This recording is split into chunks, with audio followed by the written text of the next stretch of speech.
5, 4, 3, 2, 1.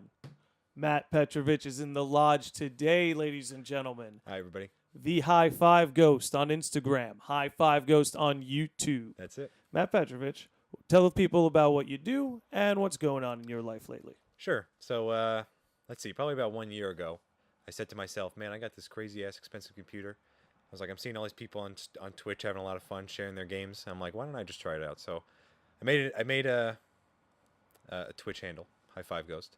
Started playing games. Realized how crazy hard it was, and I was like, you know what? I'm just going to make a YouTube channel and just upload my clips there. So on my YouTube channel, you can find a lot of clips of games. And then I said to myself, you know what? I have another idea. I really like to draw. So I've always been trying to improve that skill. So I decided to do quick draw videos on my YouTube. And a lot of people have kind of liked that a little bit. No, I've checked out a few of them, and basically, essentially, I guess the purpose of those videos is are people supposed to draw along with you? Oh, that's totally possible, yeah. I think it was just to show the process. That's pretty sweet. Yeah, because a lot of people, so I've been drawing for a long time, probably as long as I can remember, and never thought I was very good at it. So in undergrad, I decided, you know, I'm going to try to get a little bit better. And that's when I made my Instagram to share those. So you can see the progress by itself as you scroll all the way down and start at the beginning. And I did what anybody else really tries to do when they try to learn a craft. I went on YouTube. I understood like how to make shapes and figures and how that relates to drawing. And well, it's interesting you bring that up because I feel like a lot of people come from the mind of, you know, drawing is something you need to have like a natural knack for. Mm-hmm. It seems to me like you're not from that school of thought. No, I don't. You're kind of on the other end where it's a skill that actually can be obtained and absolutely, yeah. As with a lot of things, I think a lot of people mistake skill and talent to be the same exact thing. So what would you say is a skill and what would you say is a talent? I think a skill is something that people can work to improve on, like drawing. Or a talent is something that you're naturally born with, like double jointed thumbs, or my ability to voluntarily move my Adam's apple like a crazy person. So unfortunately for those listening over Spotify won't be able to see this, but for those on YouTube, check it. It's like a basketball. Disgusting. Up and absolutely down, disgusting. up and down. People hate it. Everybody in my physical therapy class. I'm just trying to see what might be the practicality of it. This reason right here is like, hey, check out what I can do. Hey, look what I can do. Yeah. So a lot of people in my class were very grossed out at that. But one of my professors was like, oh, man, you must have a very strong, hyoid and suprahyoid and omohyoid bone, which are all these muscles right here that help open up the jaw and move the mouth forward and protrude it. And they also attach right here to the larynx, which is kind of... Do you think that's had anything to do with you actually having a natural ability to sing? Maybe. I don't know. Because you seem to have control of that entire area. Yeah. I should try and suck somebody's dick and see how good I am at that. See if I'm just a natural. See if I'm just a natural. But then I'm scared because then I might like it. So we'll see what happens. Well. Sorry, Mom.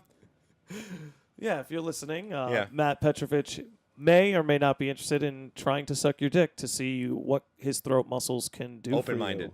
Open-minded. No, it's 2018 here at the Landi Lodge, and all our guests, Matt Petrovich included, are open-minded and are willing to, I don't know, try and suck a dick to see what's the practicality of their throat muscles. Yeah, and even though I'm married, I'm sure Shannon, my wife, would be like, well, you gotta mix it up, man. Like, in a marriage, you kind of need to mix it up. But I don't even mean like an open relationship thing. Just me explaining to her, like, hey, listen, I was talking to Landi the other day, and we're talking about how my ability to move my larynx in that way might relate to stronger throat muscles. I have to. Is it okay if I go out and like suck somebody's dick just to try it, just to find out? And I just want to know that way. Like, if how would you feel if she compromised and she was like, "What if I wore a strap on?" I don't know if I like the taste of rubber. That's fair. Hey, listen. Oh, I don't know if like. You know what? I'm just gonna stop talking about this because I can tell you right now, I can go into a conversation for this for like a good 20 minutes. Oh, we could easily burn time on theoretical cocksucking events and the practicality of throat muscles. But when you were a kid, did you always like have some kind of desire to want to draw? Like, where did that come from? Yeah. I'm curious. Like, was it something you always envied in other people, and one day you were just like, fuck it, I'm gonna do it? Good question. Where did that come from? I want to say it probably came from Yu-Gi-Oh cards. Which I know is crazy, but my earliest memory of drawing something that was outside of like kindergarten or anything like that, actually sitting down and drawing something, was The Dark Magician, because I really liked the art on the cards. I was never a big comic book guy, but looking at comic books now, I buy them just for the art because it's incredible and they're good references too. Cool. So back to my original point was that when I learned on YouTube and things, a lot of it's about shapes. So like one of the reasons I started these YouTube channels to show people the process of drawing something, which really basically just starts with a whole bunch of circles. and just your own imagination of lines and figures, and then you just make it what you want to make it. And I will admit that when we talked about skills and talents, sometimes people have just a better natural ability to do these things and have a better imagination. Well, I feel like some people complicate things too much too. I agree. Like I don't have I'm not very good at drawing, but it's like you said right there. It's basically just shapes. Yeah. Like I don't know if you've seen the podcast logo. It's on the wall right there too if you wanted to give it a look. Yeah. But that was me one day just wanting to draw something. I was like, well, let me keep it simple. Yeah. I'm going to draw a box, a few circles, and Where'd you a get triangle. I got that done in South Carolina. Very cool. Before I moved back to New York, actually, I had a Post-it note that I had on my desk that I drew of that. There was just a Post-it note where I drew that. And her husband, oh, Jesus. We'll fix it in post. Yeah, that's okay. Yeah. But her husband had a business where he would cut wood with laser. That's cool. And they made me a great offer, and I was like, yeah, let's do it. That sounds cool. Yeah. And it was nice because that was like the last thing I got like made, or like it was like the last transaction I did in Charleston. Until you moved back here. Which was interesting, yeah. So it was back when you lived there, not just recently when you went and visited. Yeah, absolutely. Yeah. It was back when I lived Wow. there circa late 2015. Just goes to show you that don't throw ideas away.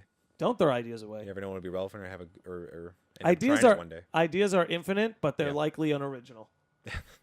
Like that's true. Fucking very few original things. 10,000 years of human civilization. You know, it's only the imagination can only go so far. Yeah, exactly. But what games have you been playing? Because you say you put up a lot of gaming clips. Man. Like, are you putting up live streaming? Or are you putting up highlight reels? Highlight reels. Funny? Cool. Okay. Yeah, that's when I learned how to video edit. Was putting together. So it started with PUBG, Players Unknown Battleground, because that was huge. And that's coming with PS4. Which is it really? I might cop it. It's like $30. Yeah, it's not bad. I thought it was worth the money at the time. Yeah. So everybody was really into that, and that's when I first started streaming. And I had fun with it. I wasn't too good, but I still had fun with it. And I basically just clipped together, like the best highlights that I had from my Twitch streams, which was hard because I did it the wrong way. I didn't record. I downloaded my VODs from Twitch, which took hours. So it was a process. At least you got it done. That's the power of the internet right there. And it's a live and learn thing, you know. Like as you get better, you get more efficient, and that's just how it goes. Same thing with drawing. It's I get an idea in my head. I think one of the problems is people see the end result. They're like, "Man, I'm never that. I don't have that imagination. I couldn't do that." They don't know that it's like a piece by piece process. Yeah. And that might be that original, like you don't have the innate imagination, but I still think that you can grow those things. You know. Well, yeah, I mean, we all have the ability to dive into the ether of ideas. It's just a willingness to actually put yourself there. Because it can be frustrating, man. Like, anything creative, like, because you have to hold yourself to a certain standard, right? Right. And it's like, you have to make something that you love. Because that's the only real way you can judge whether or not other people would love it. Because usually, like, if you fuck with it, that means other people are going to fuck with it. Yeah. But, like, when you make something and it's like, you don't quite fuck with it, it's pretty frustrating. Yeah. It's like, well, that song or that piece of art took me 3 hours to make, and I don't like it. Am I just going to give up another 3 hours trying to do another one? You know, it does take a certain amount of patience, some stubbornness, and some willpower to creatively persevere through those artistic slumps. Yeah. And I think that's what differentiates people from those who are successful and those who are not, or those who stick with it. So my Twitch stream, I didn't stick with it. I mean, I got up to that 50 followers that people need for an affiliate, but after a couple months, I never had the 3 viewers on average. Three. You only needed 3? 3 people. There are 4 people in this apartment right now. I needed 3 average in order for Twitch to reach out and say, "Hey, you're getting pretty popular. We want to put your face. We want to hook you website." up." Yeah. So the way that Twitch works, I don't know if you've ever done Twitch. I know that you. And Charlotte I'm gonna start. Charlotte's been twitching for a while. Yeah. I'm gonna start twitching soon. Actually, the capture card and the camera are actually right over there. I just need to make some time and set it up. Yeah. But I haven't done any Twitch streaming yet. I know I want to do both Twitch and YouTube. I just feel like the best times to Twitch stream are when most people are at work. Agreed. Like that's when I watch my Twitch streams. When I'm at work. Absolutely. So I maybe people who work like I feel like people that have like not a 9 to 5 schedule. Have a huge benefit as to when they can stream. Absolutely. Which I'm trying to on January 29th when Kingdom Hearts 3 drops. Okay. I'm trying to play that game for I'm taking the day off work. I'm trying to play that game for 12 straight hours and just stream it. Yeah, man. Yeah. Oh, I gotta write that down because I'm very excited for that game. I Dude, never played Kingdom Hearts. I'm just excited for dude. it just looks awesome. And they included Toy Story with it. They did a graphic comparison of like the Toy Story graphics in Kingdom Hearts 3, and they said they're on par with Toy Story 2.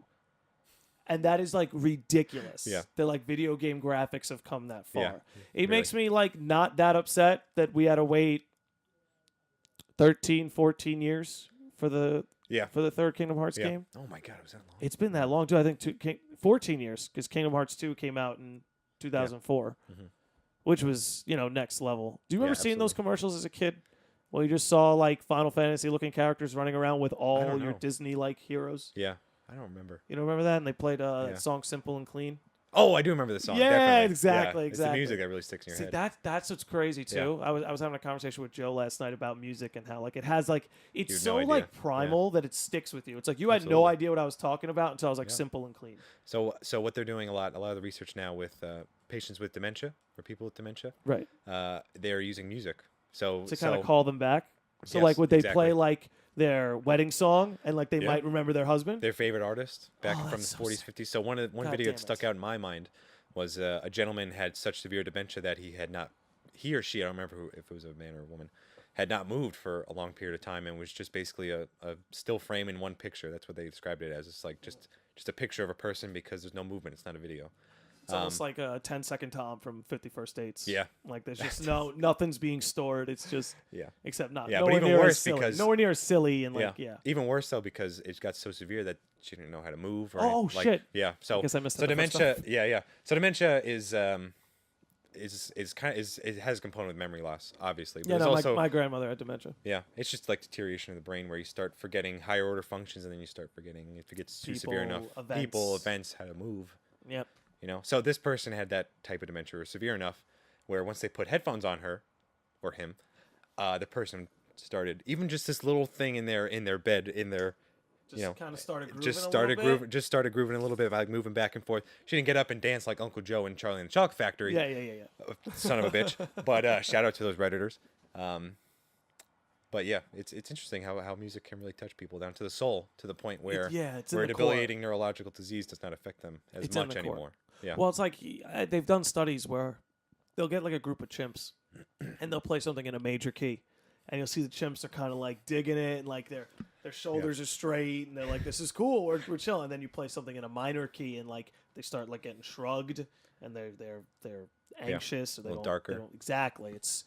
That's wild, actually. That's pretty cool. Yeah, man. I mean, that's why it's like in some ways it's like I don't want to be that guy or like, but like you got to be careful what music you continually listen to. Like if you're gonna keep listening to super depressing shit, you're gonna be depressed. Because like you're just sending those wavelengths, kind of like those thought patterns into your brain, like subliminally. And not that you shouldn't listen to depressing songs. Depressing songs are usually the best songs. Agreed. But gotta understand that you're sending messages into your brain. So make sure you're giving an effect on your emotions. Make sure you eat your musical veggies. There you go.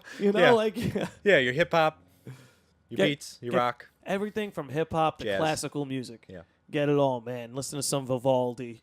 Yeah. I've listened to a lot of hip-hop recently. Yeah, who you listen to? Logic. Logic, dude. I love Logic. Love Logic. Love him so much. Really. What was the album? I'm blanking on it right now. But he did it with, there was the voice actor from Cowboy Bebop. Oh, yeah. It's, I was just listening to the last album it was the second album. Yeah. I don't remember, but... I've listened to that album so many times. Awesome. I'm so mad I can't remember the name of the album right now, but I've listened to that album so many times. Yeah. Incredible. I love the skits in that one because it is the guy from Cowboy Bebop, the guy from Toonami. Yeah, remember those? The commercials, the guy in the ship? Yeah. Oh, my God. Logic. He's the man because he's just a nerd. He's just a nerd like Logic, the rest absolutely. of us. He's just a nerd like the rest of us. And he's old school. He is old school. I love it, Did you see what he did for his either his wife or his girlfriend? Oh, I did see that, With the Curb Your Enthusiasm in where his he had backyard. the band playing for her birthday and he's there like... Yeah, dude. He's a special kind of human, man. Uh-huh. He's really trying to do it all. He does like when he does his concerts, like the acts that open up for him, he challenges them to like Mario Kart games. Yeah. Wait, do you watch Hot Ones? I do. That's where this is where we're getting the same thing from. Yeah. It makes me want to go to a Logic concert. Yeah, me too. The only hip hop artist I've seen live is J. Cole. He was on the par.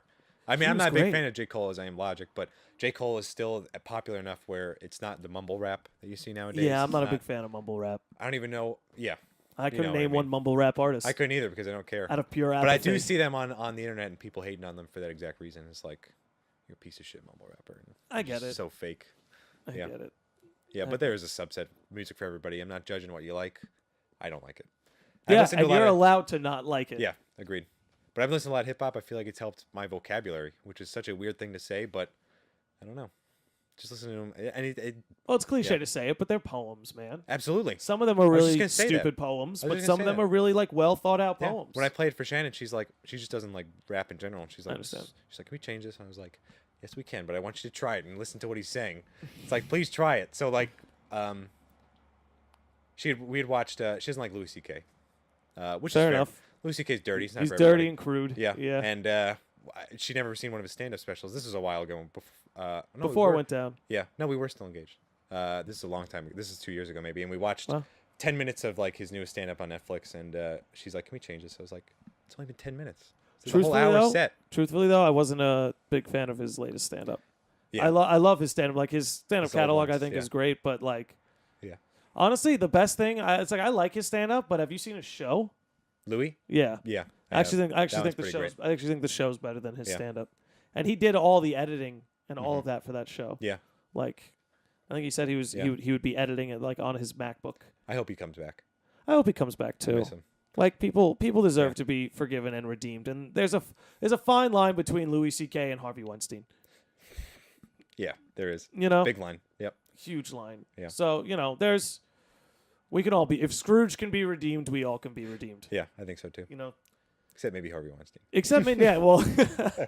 Scrooge was no Weinstein. Yeah. I gotta remember that Shannon's listening to this. I love you, baby. I don't care you don't like Louis C.K. That just made me mad that one day.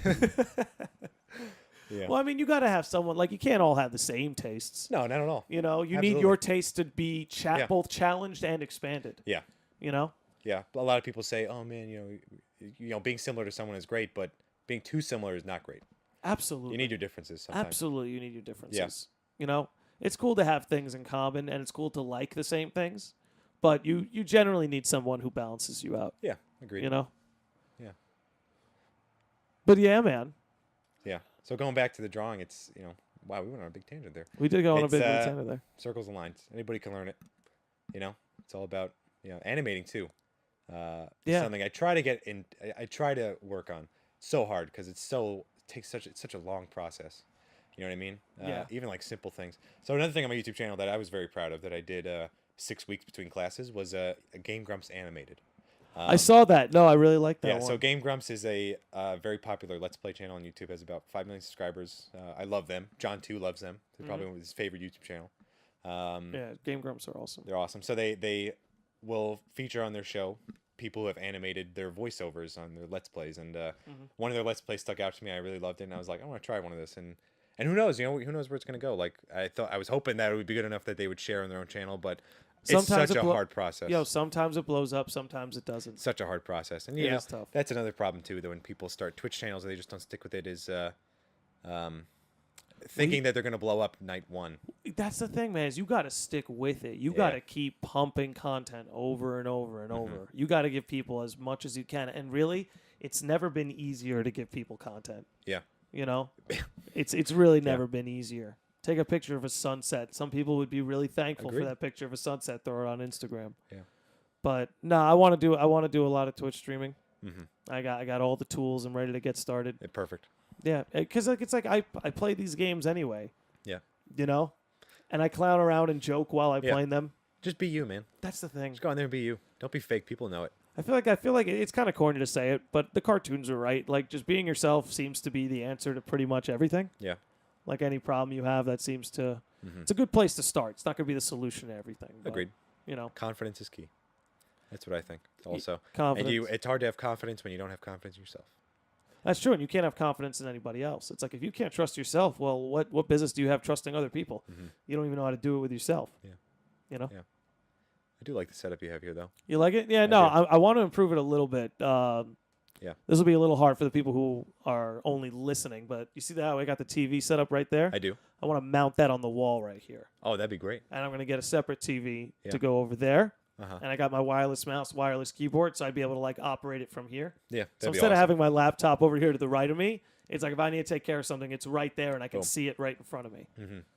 Yeah. You know what I think you need too? I was thinking about this the other day. You need Charlotte over there with her own camera on her that you can cut to, where she could just like add like little one-liners. Yeah, like the guest host or like the or you ever watch Howard Stern? Yes, The original Howard Stern. Yes. He has, I don't remember her name, but I the can't remember her name African-American. either, but I know exactly who you're talking about. Yeah, and she just has like her own soundboard where she's like, where Charlotte's like, "That's wild," and then hits a button and it's boing. Yeah, or like audience laughter, like really fake, awful, like. That would be hilarious. Yeah.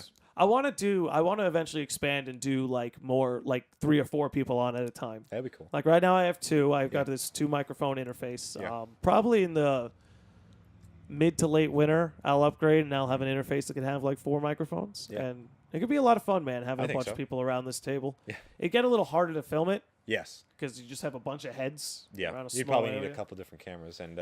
Well, that's one of the other things I want to do is I want to mount all these TVs on the wall. I want to take this horizontal column, make it vertical, so that I can move this table in there, and I could put another like little couch in here. Mm-hmm. Yeah, so it's like 2 people would be doing it from here, and 2 people could be doing it from over there in the corner. That'd be perfect. Which would be cool. Yeah, I think so too. The only problem with that would be is that now you have multiple heads trying to talk in a conversation. That those other people would have to know that it's the Landi Lodge. Let Landi be the boss here. True. And then ask the questions. Him Well, I dominate like the keeping it. conversation along I with like the I guests. like keeping it open. I like keeping it open. Yeah. Like if someone like there's some guests who if they take the wheel and they're driving well, I'm just gonna let them drive, man. Yeah. Like you just go with the flow. Exactly. Makes for a better show. Don't need to flex the alpha in a podcast. Yeah. Mm-hmm. Though I'm sure there are plenty of people who are guilty of falling into that. Yeah. And I hope I can be good about that. Yeah. I'm having a good time doing this podcast. Good. It's been a lot of fun. That's what it's about. It is. Make sure you do what you enjoy, guys. That's the truth. If you're out there Twitch streaming just to try it, just to do it, you're not going to be as fun if you're going to like, I want to do it. I want to do it. Yeah. Like, this is going to be awesome. Yeah. I can't wait. Going into things with unrealistic expectations really knocks people down a peg. Well, because they make it about like they make it about the last day when it's like, well, you have like over 1,000 days in between now and where you want to go. Mm-hmm. Like, Yeah. Agreed. It's like you can not meet your expectations, but still learn a lot and have a good time while you're doing it. Yeah. It's like, you know what? If this podcast doesn't, ever become anything, though I'm hoping it will. I'm pretty sure it will. But if it doesn't, it's like, well, I definitely learned a lot more about audio editing. There you go. Definitely learned a lot more about manning a camera. For your next project or job. Video editing. Exactly. Yeah. Exactly. It's like, just do things. Yeah. Just do things. Accept the fact you're not going to make money for a little while, but just start doing Grow shit. yourself. And you'll get better at it. And then you'll get better at making money with it. Yeah. If you're good at something, never do it for free. I think people could always grow. People absolutely can always grow, especially while we're still young, like people our age. It's like it's going to be much harder. It's going to be much harder to learn video editing when I'm 59 than when I'm 26. Yeah, especially with all the technology changing and. Well, actually, come to think of it, by the time I'm 59, video editing will probably be like the easiest thing. Yeah. Never mind. There's a chip in your brain and it's like done. Upload it. Oh, that's why I got to ask you. I haven't been good. I've wanted. Excuse me. I've wanted to ask this to everybody on the podcast, but I haven't asked anybody else except for Joe yet. So, sure. Give me 1 second. Okay.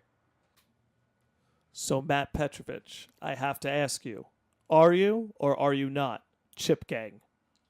Chip Gang. Chip Gang means when Elon Musk or some other Silicon Valley titan releases the Neuralink, which is the chip in your brain that connects you to the internet. Okay. Are you Chip Gang? Oh. Will you be part of the Chip Gang? I don't know. That's a tough question. It definitely is a tough question. Because you're giving away a lot there. And it's so new. Bro, it's wild. It's like, because here's the kind of shit that trips me out. It's like, I'm going to look at you, and through facial recognition software, I can like immediately put in my brain your entire like web search, Google history. Oh. And it's like, and now I know everything that you just Googled because we're all on the internet now. That's true. And like I'm an AI, so like if the NSA can figure out your Google history, put an AI, that's fucking easy work. Yeah. See, I'd be worried about being bored with life after that one. I don't know if that would be a problem. I'd be afraid of nothing being fresh anymore. Because intelligence creates good games. That's fair. Like the smarter we get, the better video games we pump out. Yeah. The better like board games we make. Yeah. So I feel like AI is capable of making dope games. Oh, I think so too. I mean, it may have, and we might be in it right now. Kind of already has life. No Man's Sky and everything. I mean, it's computer generated. It's starting. Yeah. Which is big now. It's like just a new thing.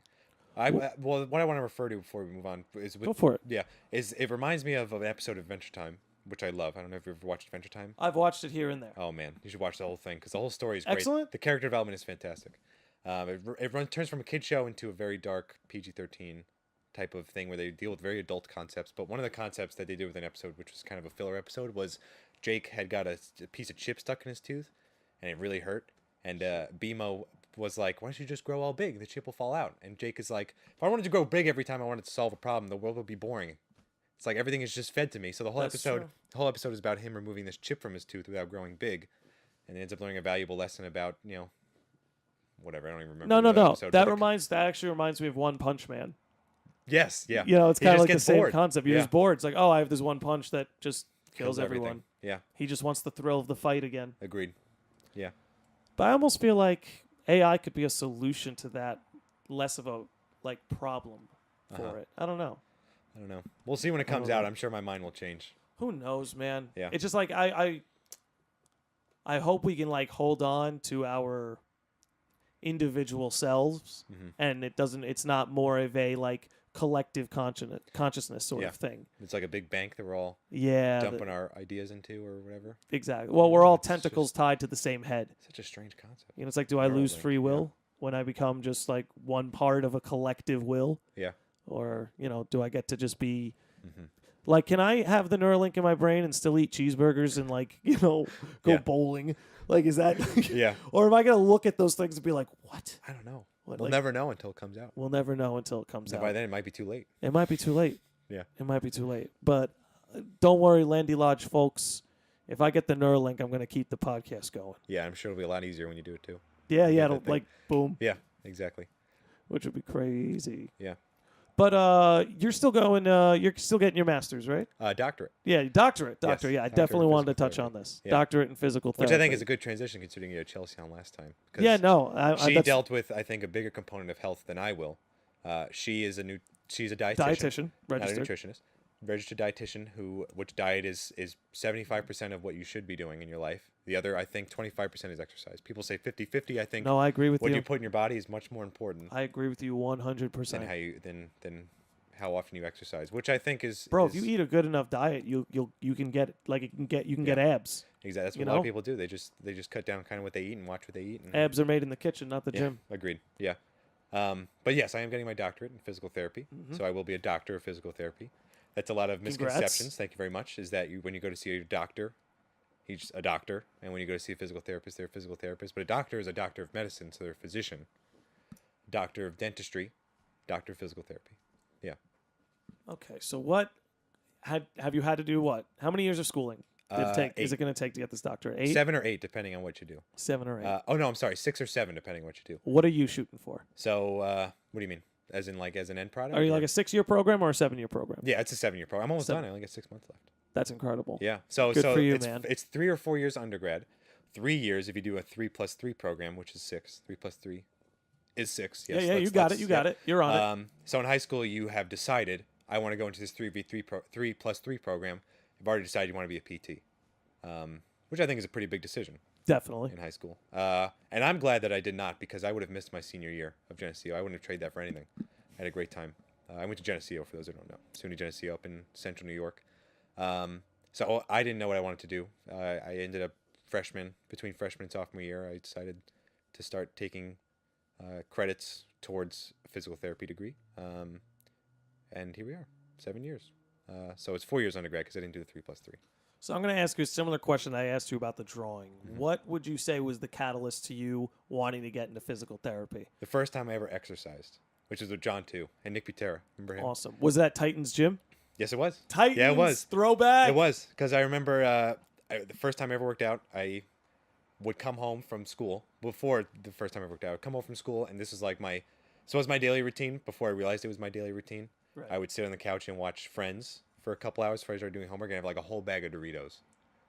Which is crazy, a whole bag of Doritos. Like a snack size bag, or the big bag? The big boy bag. The big boy bag. And I was not gigantic by any means. I wasn't like a crazy 300-pound. I was aiming up to 200. I was looking in the mirror. I was like, I don't really like the way I look. And so decided to stop doing that. Went to Titans for the first time with John 2 and Nick. They were like, you should come with us. And we worked out our back, and I was so naive. I thought we were working on our arms. Because the next day, so you put all the pressure in your arms, like the next pull-ups and everything. The next day, I was dinosaur. Physically a dinosaur. Yes, a T-Rex. Because I couldn't straighten out my arms. My biceps were so torn. Oh, Jesus Christ! And I say torn because it's actually what you're doing when you exercise. this idea of the physical stress you tear theory. your muscles and then they rebuild. Yeah. Exactly. The main theory behind what physical therapy is all about, physical stress theory, which is that if you provide enough physical stress to a muscle, it will cause micro tears or damage that the body can heal itself and repair and make it even stronger. Yeah. Well, that reminds me of what's his name again? Piccolo. Yeah. I don't know if I brought that Piccolo, up yet Goku. or not. Yeah, the same. Yeah. Because that's how coming back stronger, man. That's how it worked. Well, that's the human condition, man. Yeah. You know, you break, but then you come back stronger. Yeah. You that's rebuild the body's yourself. natural. Yeah. Yeah. And a lot of part of that is diet.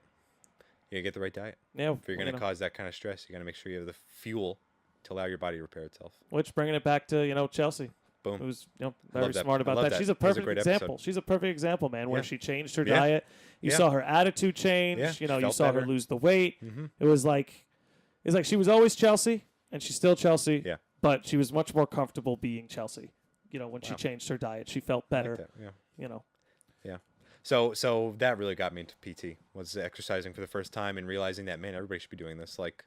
And I started looking at the research myself. Yes, it was a simple Google search, but a lot of people said exercise was the key, man. The key to keeping yourself long and healthy, and it's definitely part of it. Yeah. But building good habits too is important as well. Yeah, and it's just mental health is a big problem, and I'm not going to sit here and pose that cardio can cure depression. Absolutely not. No. But it can definitely make it easier on you. I think so too. It doesn't have to be so difficult. When you show not only does your body release endorphins when you go through a tough workout, but psychologically, if you put yourself through a workout, if you put yourself through a challenge and you get through it, you feel a little bit better about the coming days, the coming challenges. That's ahead. that release of dopamine. Yeah, exactly. Yeah. Exactly. It's that feel good neurotransmitter. It's in some weird ways, we already have the tools to hack our brains. Yeah, I think that's a good segue into my next point about go for it about PT is so that idea of aerobic exercise can help depression. Maybe it may be good for some people, maybe not. There's when I go through my schooling and we talk about other professions that have to do with the body, whether it be chiropractic, massage therapy. A lot of times people in my profession really crap on it, and people in their professions crap on us too. It's like this battle of professions where it's like, oh no, we're better, blah blah blah. I've seen that a lot, and I've seen so many different practices. Almost, it's like the chiropractors and the yogis need to get along. Yeah. Because they're both trying to solve the same problems, and they're both just trying to help. And I actually think they're both necessary. And they're doing it in different ways. Absolutely. I will say that there is a lot of research that does not support chiropractic or massage therapy, but... Well, I think chiropractors fall into a bad line of trying... They try to pose themselves as they do too much. Yeah. They're good for back pain. Chiropractors can relieve back pain. Yeah. And they can do things like monitor a mild scoliosis. Yeah.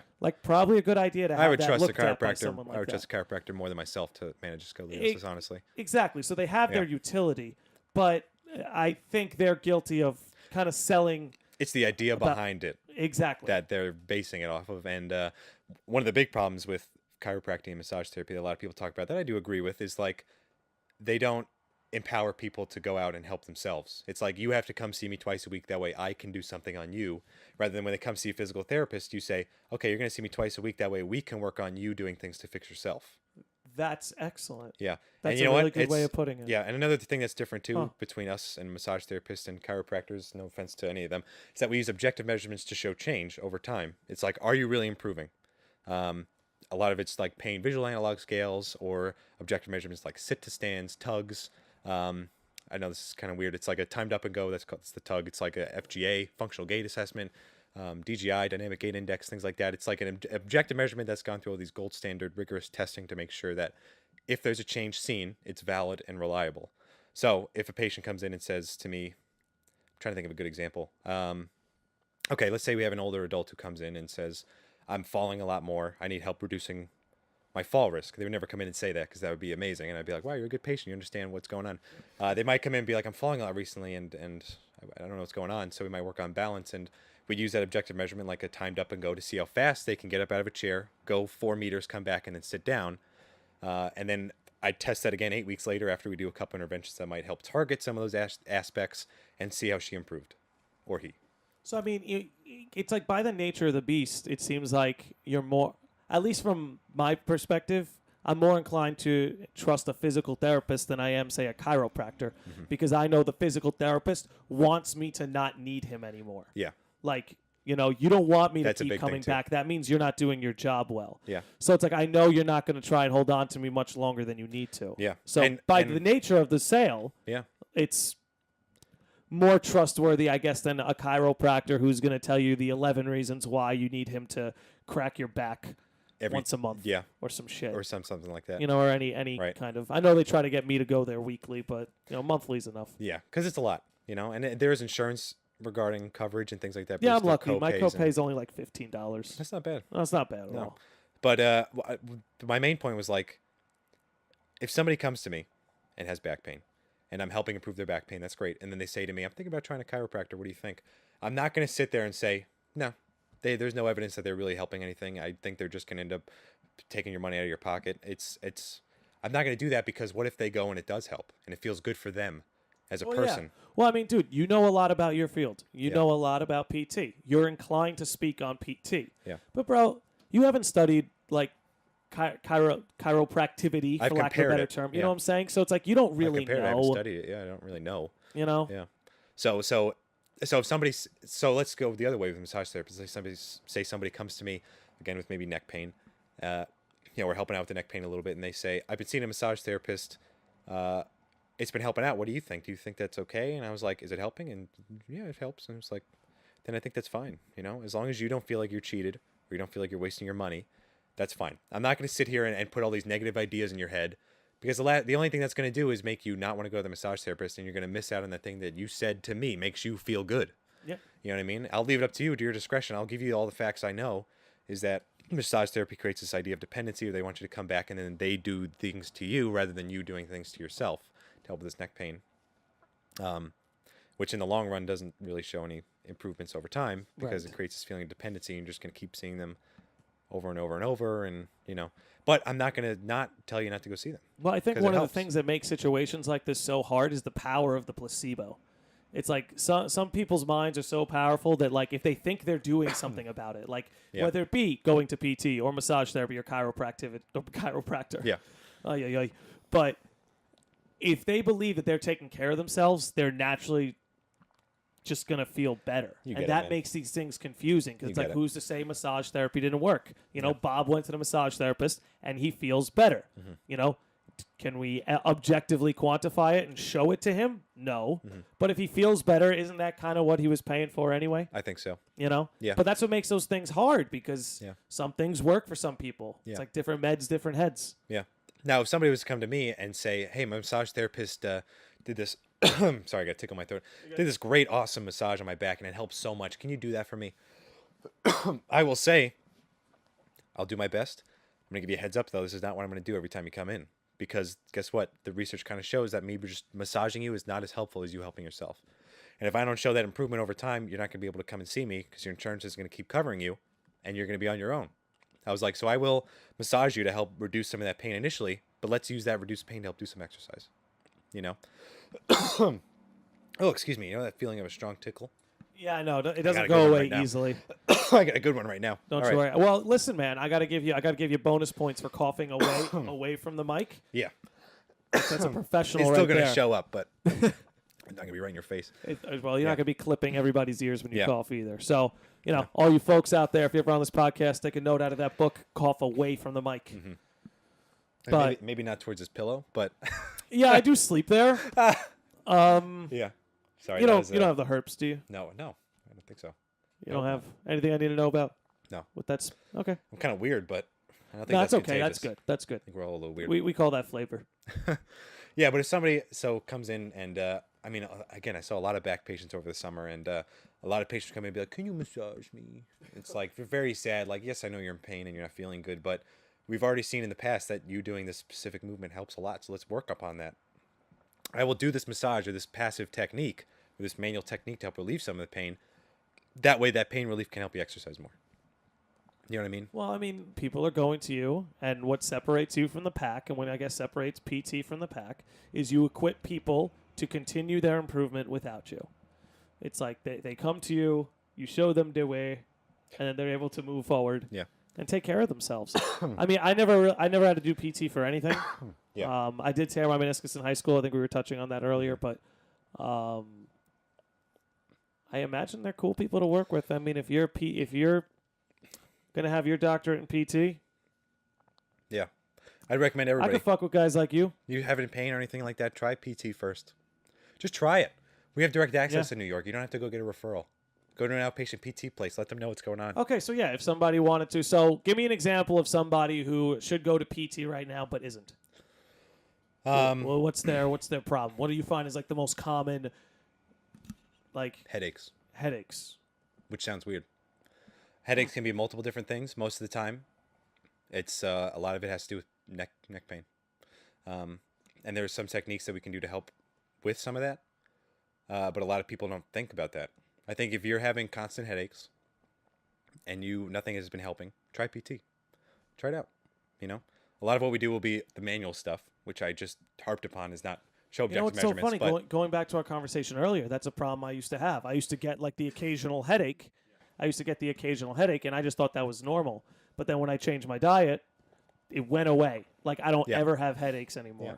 So, but I'm not going to say to you, oh, I don't know if that actually did anything. I think you should go see PT. It's like, did that work for you? Great. If it works, excellent, it works. Perfect. That's what I want. It's all, in my opinion, it's all patient-centered. Yeah. You know what else to help me with, too, is my acne. Yeah. My acne got so much better once I cleaned up my diet, which is funny because, like, at the end of the day, I knew that was the problem. I saw the correlation from, I got Taco Bell last night. That's why there's more zits on my face. Yeah. Like, it was a pretty easy line to draw, but I was just in denial because I just wanted to eat my 3 a.m. Taco Bell and just pretend there were no consequences. Mm-hmm. Oh. Yeah. But I think a lot of another misconception about PT is, which J-Rob had mentioned to me when I first started PT school. He's like, I don't really believe in PT. And it's because a lot of people don't think it's skilled care. They think it's exercise that anybody could do, that anybody could look up on YouTube. You know what I mean?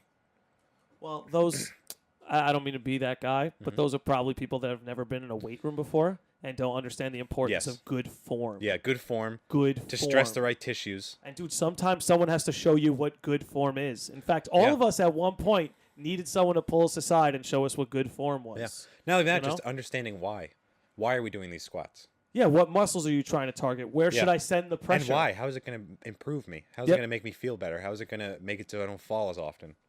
You know what I mean? Because that's a big one, too, is a lot of older adults who just come in with balance deficits. It's hard. Some people don't want the why. They just want the, hey, make me feel better already. Yeah. Let's that's just the tough part. Some people just don't want to have any kind of understanding of it. Yeah. But it's also that skilled care, understanding indications and contraindications when not to do something, which is like a contraindication would be like, I'll give you an example, would be, let's say a woman comes in her second trimester. I gave this example the other night to, I think, Jonathan.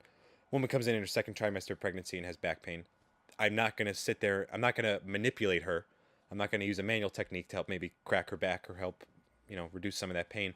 Not because of what I mentioned earlier was not showing improvements, but because pregnant women reduce a hormone called relaxin towards their second and third trimester to help relax the ligaments, to help prepare their birth canal to open 11 million centimeters or whatever. What is it? 12 centimeters dilated? 6? I have no idea. That's crazy. Excuse my ignorance. That's crazy. It's a crazy amount. That's a big hole. Yeah. To open up in the middle of your body. So your body has to reduce Still not this big natural. enough for Andre the Giant. But your body has to produce this natural hormone called relaxin to help relax the ligaments. And guess what? It's not just the cervical ligaments. It's gonna, cervix. Yeah. It's not just those. Because cervical is also the neck, so that's why that confused me. It's not just those ligaments it's going to widen, it's going to be all ligaments in your body. So if I was to manipulate your back, you'd have more joint motion, which could cause increased pain or even some damage. So I'm not going to do that. And if somebody had gone to like a chiropractor, and chiropractor would probably be skilled enough to recognize that, or maybe a massage therapist who wouldn't, it's causing danger and even possibly more harm to people. Well, some people who try to take care of themselves end up doing more harm than good. Yeah. Because some people just don't know any better. Yeah. So yeah, I'd recommend people, if you're not feeling too good, like you're in pain, like, my feet are starting to hurt after a long time, like might be something going on, not just the foot, the knee, the hip, it's all connected as one big body part. Come to a PT because we're skilled enough to recognize what's going on, use those measurements to show change, and do it so we're empowering yourself. So if I'm living in Long Island, New York right now, and I have like the occasional headache, say a weekly headache, what should I do to get in touch with a PT person? Like, what's my line of action? Yeah, find an outpatient place. Find like a private outpatient place. Again, it's covered by insurance, so if you have insurance coverage, I mean, I would check with your provider just to make sure. There are probably going to be a copay as per most visits you go to a doctor, and try it out. Just try it out. You're not obligated under a contract to keep coming back. You know what I mean? Like they will give you a prognosis, like based on, you have one headache a week. That's like nothing. Come in maybe 2 or 3 times and see if we can do this technique to help reduce some of that headache pain. Or something. But the problem with headaches too is like you do have to do those techniques that are manual. Yeah. So, and you can't do it on yourself. It's very hard. So it's sticky. I would say people just try it. Try it out. PT is something out there that people don't think is a resource. They think they have back pain. They immediately think chiropractic. Yeah, it's so funny. That's so funny because you're right. You're right. I guess because it's so funny. PT sounds so professional that I guess people just imagine it costs more money. Yeah. But or just like you very well illustrated here, someone like me who has health insurance, it's actually going to be cheaper for me to go to a PT than a massage therapist. Yeah, absolutely. Because a massage therapist, the massage itself will run me what, like $50, $60? Maybe. Then you want to give them a good tip at least 20. Yeah. And that's per session. Yeah, and it might not show improvement, so you say to yourself, that didn't really work. Maybe I have to keep going back. Yeah, maybe I can't placebo it or something, But PT is also, it's sometimes you do need that referral. Like Kevin had torn everything in his knee. Everything, yeah. So he needed that PT to help repair, which is where my next maybe That's point. true. You can't massage an ACL back into place. Yeah, no, you can't. And you can't just say to yourself, man, I tore my ACL. Maybe I should go to PT. Your doctor's going to say, no, you need PT. Go to PT right now. Yeah, you're going to PT. You're going to physical therapy. And because you're just at such a greater risk for re-tear if you don't progress it properly. And every time you tear it, like the fibers that hold it together get weaker and weaker and weaker. Yeah. Yeah, ACL tears are tough. I hope I never have to deal with that. Yeah, me too. I hope I never have to deal with that because it looks like hell. And sometimes people don't even feel anything after they tear an ACL. It's weird. It's very strange. But it's very strange. I think the next point about PT is that it's a rehab. It's rehab as well.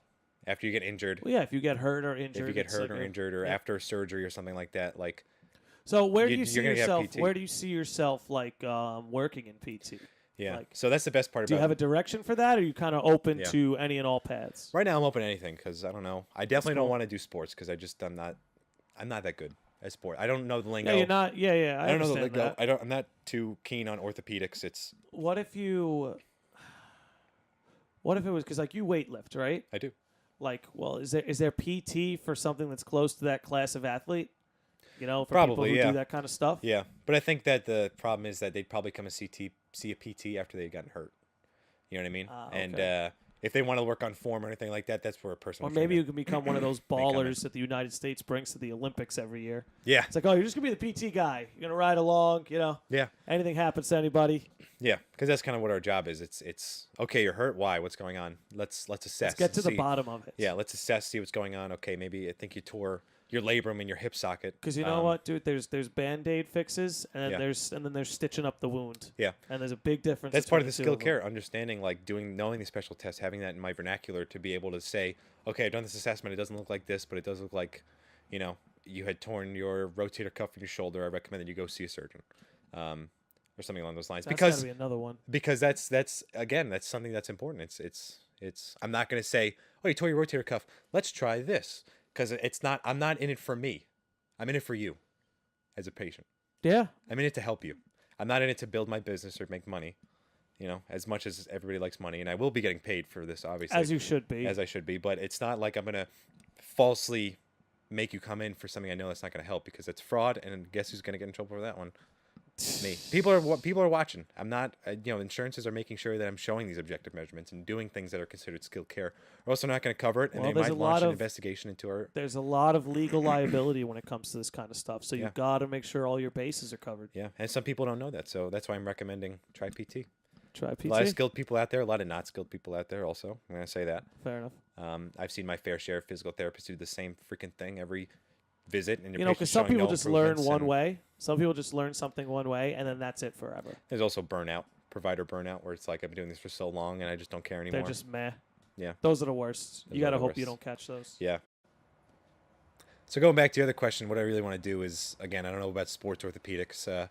I did work in a hospital, my first clinic, which was great because I saw improvements in my patient within days, which And they that's loved. cool to see. It was very cool You to see see. that quick turnaround, you feel good for helping people. Yeah, working with a team of people also, having that humility to understand that I don't know everything, and that when I see a complication with a patient, I at least have skill enough to say, hey, their blood pressure's rising kind of high.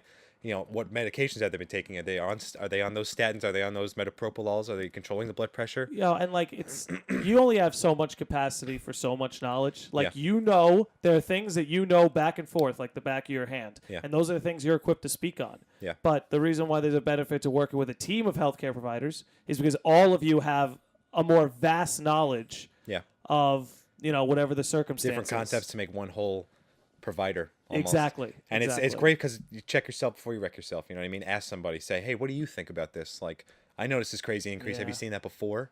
And I feel like a lot of people don't have that, man. You know what I mean? They don't have that humility to understand when they're wrong. Well, it's ego, dude. Yeah. It's tough to let go of ego. Yeah, man, it really is. It is. One of my classmates, actually, thinking about it now, was something that really stuck with me. It was like, how can you be such a douche about it? Like, have this crazy ego. You don't think you're ever wrong. They've just been enabled by some pretty apathetic people. I don't even know, but this person particularly said to me, like, whenever I have group projects, I just let everybody do their part, and then I go in and fix everything, and I say, okay, it's good to hand in. And it's like, how do you think like that? How do you sit there as a group and think that you are the top dog? What happens when the project is shitty and you get a terrible grade? Like, do you not feel bad that, like, oh, shit, I changed? He probably doesn't feel a goddamn thing. But, well, good thing I saved this or it would have been an F. Yeah. Yeah, that's the worst. No, people are the worst. Like that suck, dude. It really, what it takes is one traumatic experience for them to be like, fuck, I really gotta That's what they need. They need they need the psychological snap. But then it's like too late, and it's like, Jesus, man, if you just thought about this. Then you got to recover from it. It's like, well, that was 24 years of that. Yeah, I don't know. Oh, well. But so sports might not be my thing. Orthopedics might want to work in a hospital. But as I say that, I just started having a great opportunity with people who work in esports, physical therapists who work with esports. That would be right up your alley. Yeah, it's a lot of cool. a lot of hand and wrist things, a lot of neck position, a lot of ergonomics. Ergonomics being like posture while sitting, while playing. Where is your keyboard located in relation to your elbows? I was going to say, so there are things that gamers can do that will, I guess, decrease the likelihood they develop things like carpal tunnel syndrome. Yeah, carpal tunnel. That is cool. Yeah, cervical radiculopathy, neck pain. Because a lot of times they're playing in positions with the neck like this. For those who are listening, unfortunately can't see what I'm doing, but I'm hunched over, and my neck's so forward that it's causing, or at least that our mechanism of what we think is happening, because we can never really be sure because we don't have eyes, x-rays to understand what's happening. You have discs in between your vertebrae that act as your cartilage to help reduce bone on bone contact, so it's not like grinding, and you have more flexibility and more it's comfortable. So sometimes those discs, as you've heard from everybody, oh, my discs are bulging or things like that, and yes, disc position can be influenced to compress on some nerves or cause some pain, because you do have nerves in the disc, so when they move out of place, it could cause a little bit of pain. Where was I going with that? And that position can help mitigate that change in the disposition to cause the pain. So a lot of gamers might say, my hand's starting to go a little numb, like I feel it in my pinky, and they think like something's going on with my hand. It's like, nope, let's fix the posture here. Let's work on a couple things to help get you into a more neutral position, help influence that disc. Again, I'm not going to say to somebody, we're changing the position of your disc, because I don't know. Maybe. I mean, we can look at objective evidence, like an imaging, to see if we really have changed that position, but it's making somebody hopefully feel better, right? We look at the movement analysis to see, okay, does this movement help? Because you can only move in so many ways, especially when it comes to the back and neck and discs. So the main... So, I'm sorry, I'm going off on a weird tangent here. No, please keep going. Keep going. Is that there's a system that physical therapists follow. There's a couple systems. One of the main ones now that's beginning to get a lot of research, something called the McKenzie system, which is one guy who had a back pain patient come in. He said to the back pain patient, okay, go into the exam room. I'll be in a minute. Who's an actual guy, Robert McKenzie. And he went in, and the patient was laying on their stomach with the table propped up, so they looked like a curved like L, like crazy, like it's just a weird position. And the guy, Robert McKenzie, came in and was like, whoa, what are you doing? And the patient's like, this makes me feel, this is how I sit. It makes me feel better. And he was like, what the fuck? So he was like, that's so weird. So he started playing around with that a little and realized that if we look at the movement system and find a directional pattern that people like, it can really help with back pain. And so do different people have different direction patterns? It depends on the position of influence of that disc. Okay, cool. So the disc can protrude anteriorly or posteriorly. It goes posteriorly, it's going to the spinal cord, which is where you might have some of those symptoms of feeling numbness down the leg, or what people might say is sciatica, which isn't necessarily sciatica, but that's a whole nother conversation. And if you go into extension, which is that upright neutral posture, can help influence the help influence the disc and put it back into its neutral position to help it stop compressing on the nerves, help reduce some of that pain. And guess what? It helps a lot. So with the neck, it's this movement. And I'm sorry for those listening again. It's chin tuck. It's making that double chin. It's something we call retraction, because it helps you bring it into that like extension in that neutral position that helps influence the disc back into its neutral position, help reduce some of the pressure on the nerves. And guess what? People, it's like, oh man, that makes my pinky feel better. Now I feel it in my elbow. Something we call centralization. The pain has moved from the pinky to the elbow. Let's keep doing it. Let's see what happens. Oh, now it's in my shoulder a little bit. Oh, now it's just up here. And like, let's play with that. You know, it's all movement, and it's all empowering the person to help themselves rather than me saying, let's massage you and see what happens. You know what I mean? That's where that skilled care and PT comes in. Well, that isn't a dope sales pitch. It's weird. It is strange. But so that's what a lot of the esports PTs may work with is ergonomics, maybe even carpal tunnel, flexor tendon injuries. So what really got me into this is I had an ortho class in the spring, and we had a day on the wrist and hand, and my professor had prompted a question in the class: what professions might you see hand and wrist injuries in? And a lot of people said football, baseball, tennis was a big one, golf. Those who have desk jobs, secretaries. And I was the only person to raise my hand and say, oh, video game players. And my professor, it's such a new concept to everybody, esports. Like, video game players, huh? Oh, people don't quite know, man. That's about to explode, esports. It is. It's about to explode. If not already. Yeah. Because, dude, you're seeing, like, owners from across all, like, sports, the four major sports, NFL, NBA, MLB, and NHL. Dude, those owners are buying esports teams. Yeah. They're buying teams. Yeah, I think like, I think the New York Mets just bought the New York Mets just bought an Overwatch team. Wow, really? I think they did, yeah. I'll have to look into that. If not an Overwatch team, definitely an esports team. Yeah. But, you know, it's about to explode, man. They're definitely going to need people like you. I hope so. That's a good place for you to end up. Yeah, I think you know? The first person that came to my mind when she had mentioned that was this Super Smash Bros. Melee player. Shout out to all the Melee players. Love that fucking game. Shout out to the Melee players. Love that game. If anybody's looking for a great competitive game, that game is not aged today. 2001, I think it came out, and people are still playing it for hundreds. The graphic style is fucking still beautiful. I love it. Sakurai said it's his favorite game. Sakurai is the guy who designed Smash Bros. He said it was his favorite game to work on. And honestly, it's an amazing, beautiful game. The ceiling on it is incredibly high. Anybody could be improved. Like, every character is playable. I love it. Go out and look at competitive Smash. Your mind will be blown. It's fantastic. Speaking, I mean, unless you wanted to keep going, I was about to roll on Smash, but go ahead. Yes, I was going to say that one of the most famous competitive players a couple years ago named Hacks Money, who was making hundreds of thousands of dollars at these tournaments, had a flexor tendon injury in his thumb. I think it was, I don't remember what it was. I think it was the flexor ulnar ligament of his thumb. I don't even remember. I have to look back, but he's having some pain, and he decided to go out and get a second opinion from physicians and surgeons, and now he can't play. He's had like 6 or 7 surgeries, and it's just not the same. He can still play, but not at the same level. In fact, he had to change his controller. Oh my god! He can't play. He can't play with a GameCube controller. He has to play. I didn't even just realize it could end that quickly. I know, just like that, man. So that's just why. Just like a football player blowing out his knee. Exactly. It's like the same thing. It's just tiny thumbs. Yeah, not as much money on the line, definitely, because most of these players are not making millions. I would say not that yet. some are. Not yet. But if people really want to protect their players, I think PT is the way to go. And there's only 2 other physical therapists in the nation who work with esports. 2 really in the nation.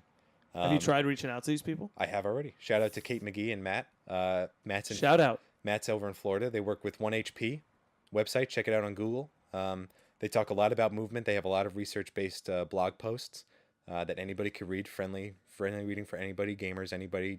You don't have to have that medical vernacular in your head. You know, easy read helps help you help yourself. That's really what they're all about, you know. And so when I had found this in my ortho class, and I started researching the topic of PT and esports, and I found these 2. I said to the PT club president, who was my friend Wallace at the time, no, he still is.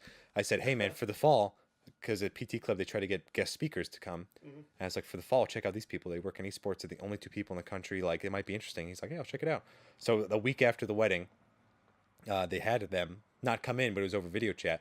They had them come and do like a one-on-one session. We could ask them questions. I was like the only guy there who was interested out of the cohort of Upstate Medical University. Well, I mean, that's to your benefit because it makes you stand out. Exactly. You know? So I did stand out, and she had said, if anybody wants to reach out, talk about it a little more, feel free. So I asked Wallace for her information, and I did. I basically said to her, I was like, hi, Kate, it's, you know, thank you so much for coming to PT Club and talking to us. Like, it was very eye-opening to see another clinician so invested in video games as I am and understanding where it's headed with the esports population. I think it's a huge subset that PT could work in. I know I don't have my license yet. I don't plan on asking if I can come and visit tournaments because as they do, they would travel nationally to go visit these tournaments and work with gamers. But I would love to help you out in some way. I know it's just you two. You're trying to manage a website, do all this stuff. I'm pretty good with graphic design. I am okay with research and blog posts. Is there any way I could fit in and start helping you guys out and just trying to get my name out there and help out? And they're like, we're absolutely looking to expand. Here's this article. They gave me an article on neck pain and positioning, which is why it's in my head. Write a little post on it, write like a 2-page, verbiage, and we'll see how it goes. And so I did, and they really liked it. And they spoke on this past Tuesday before Thanksgiving, about where they want me to do in my job. And I haven't heard back from them yet, but that's an interesting prospect in my life, and I'm really hoping to pursue that a little bit more. Well, I definitely hope it comes to fruition. Yes, I think too. It'd be a perfect fit for you. Yeah. And I think it's an industry that's about to explode. Yeah, I think so too. So I think you're getting in on the ground floor of something truly special. Yeah. Matt Petrovich. But it appears we need to wrap this up soon. Yeah. So let's talk about the new Smash. Let's talk about the new Smash before we close this out. Damn excited. I'm so excited. Damn excited. I'm so excited. But do you feel like we're being trolled with the Piranha Plant thing? Do you think we're being trolled? I hope so. I think so. I hope so, because that means he reads the subreddit and he reads all these shit posts that people are putting on the internet, and he's just laughing at himself because Sakurai knows he's like, you guys are gonna buy the game. You guys are gonna buy the game whatever the hell I put in it.